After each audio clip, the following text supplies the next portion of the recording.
அவள் வளர்கின்றாள். இருந்தும் அவள் தளர்ந்து போவதில்லை.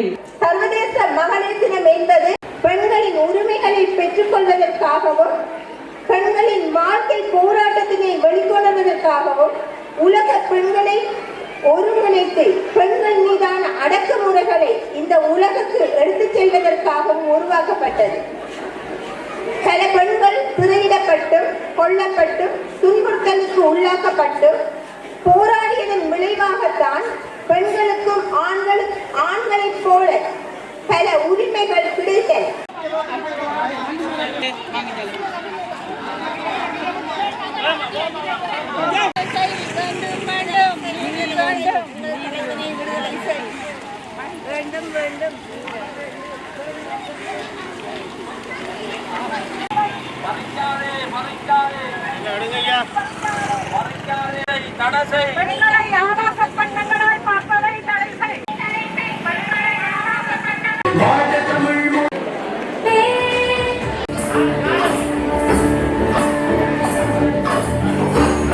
மகளிரணி செயலாளர் திருமதி